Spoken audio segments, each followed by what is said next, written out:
como é que funcionava, né? Então, nessa época, o financiamento, o prazo era muito curto. Sim. No máximo era 6 vezes. Então, você tinha lá... E você comprar um carro em 6 vezes é algo...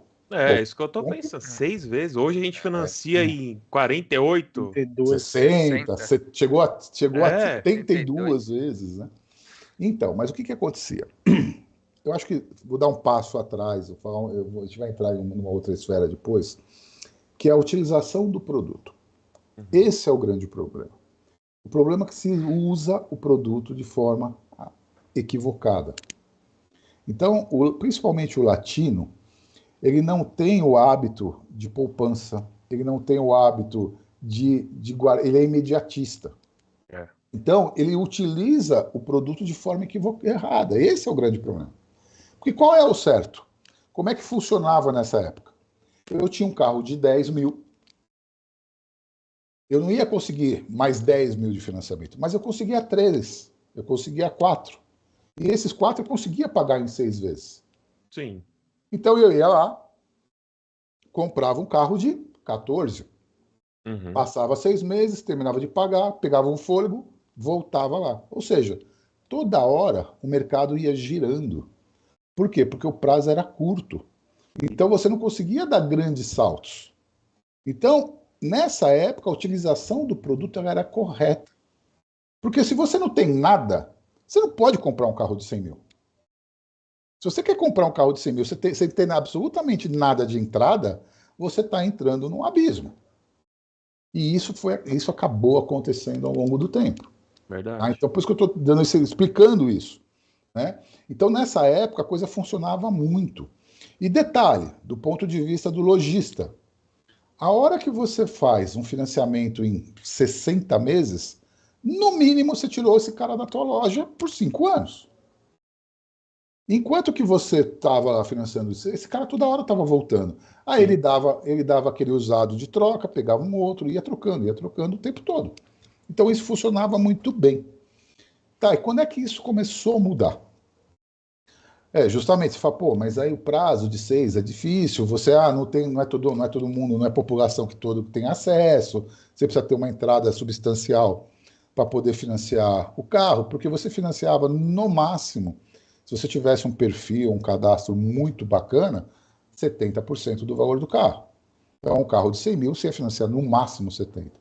Então você Uhum. tinha que ter um carro de 30, é a mesma coisa. Então você tinha que ter uma boa entrada. Então, pô, como é que você coloca esses caras se ele não tem lá uma entrada, se ele não conseguiu poupar anteriormente? Sim. Né? Então começaram a dilatar um pouco o prazo. Então vamos fazer em 12, vamos fazer em 24.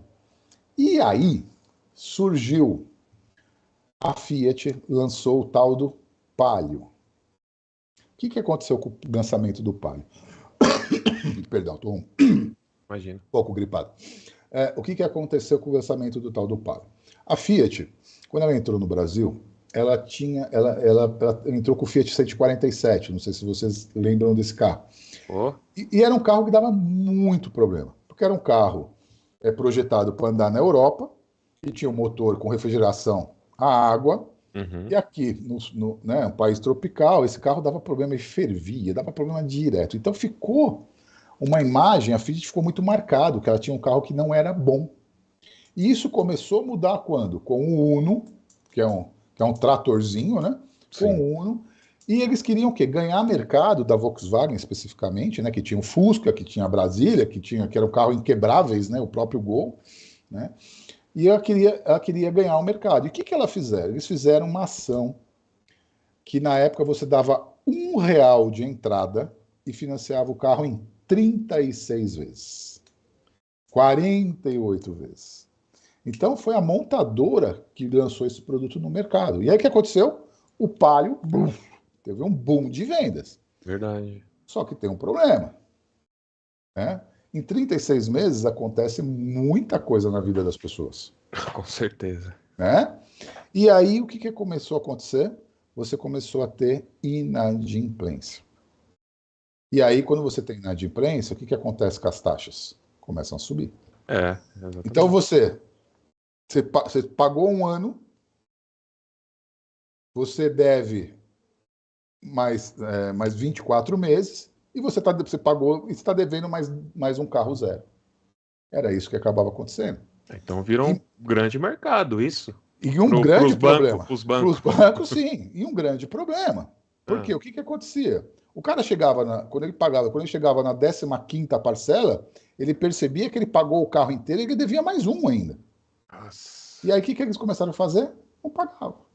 Aí começou a ter uma enxurrada de apreensão, uma enxurrada de devolução. Por quê? Os outros bancos e as outras montadoras, vendo isso, eles começaram a fazer igual. Pô, eu tô perdendo o mercado, a Fiat está nadando de braçada. Uhum. Tô perdendo o mercado. Eles começaram também a fazer. Então todo mundo foi para esse lado. E isso foi um grande problema. E quando você analisa isso e fala assim, isso no longo prazo vai dar problema. E foi o que acabou acontecendo.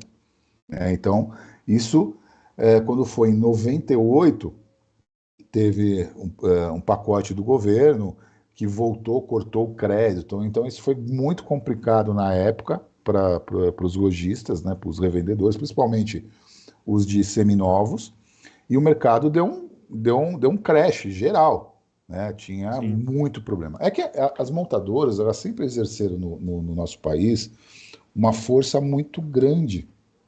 Por quê? Porque elas empregam muita gente.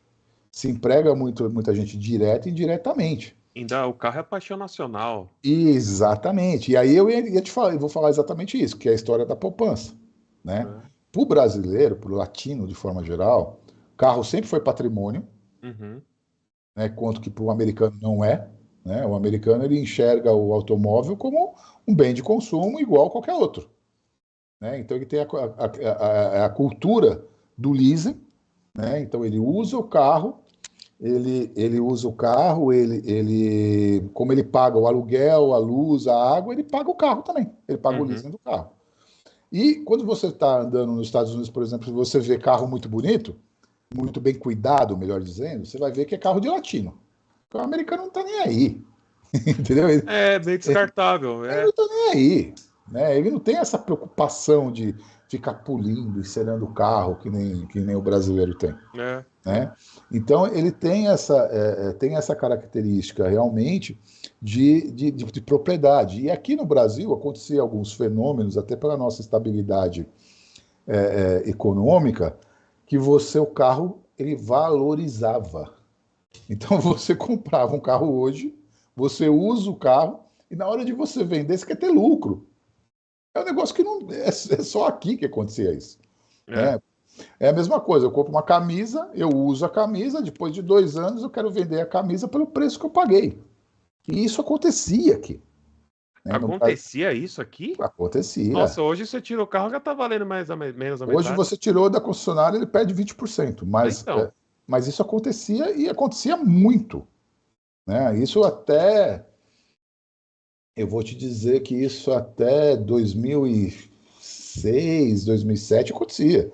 Depois que começou a cair para uma realidade. Mas mesmo assim, se você acompanhar... Vem na minha vez de ficar adulto e comprar carro. É bem isso mesmo, que